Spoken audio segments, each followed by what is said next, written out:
بسم اللہ الرحمن الرحیم۔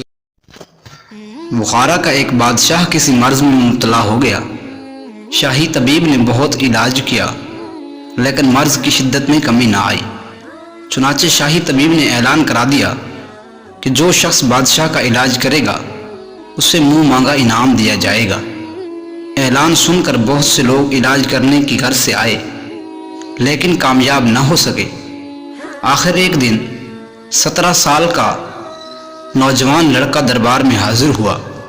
اس نے بادشاہ کا علاج کرنے کی خواہش ظاہر کی۔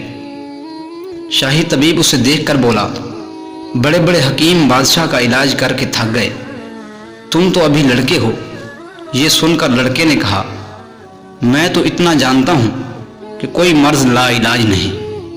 آخر اسے علاج کی اجازت مل گئی۔ علاج شروع ہوا۔ لڑکے کے علاج سے بادشاہ کے مرض میں کمی آتی گئی، یہاں تک کہ وہ بالکل تندرست ہو گیا۔ وہ بہت خوش ہوا۔ اس نے لڑکے سے کہا، مانگو کیا مانگتے ہو۔ اب ہر شخص کے ذہن میں یہ تھا کہ یہ لڑکا ہیرے جواہرات مانگے گا یا آدھی سلطنت کا مطالبہ کرے گا، لیکن لڑکے نے کہا، بادشاہ سلامت، آپ مجھے اپنی لائبریری سے چند عظیم کتابیں پڑھنے کے لیے دے دیں۔ لڑکے کی خواہش سن کر سب حیران رہ گئے۔ یہ 17 سال کا لڑکا بعد میں عظیم مشہور طبیب بو علی سینا بنا۔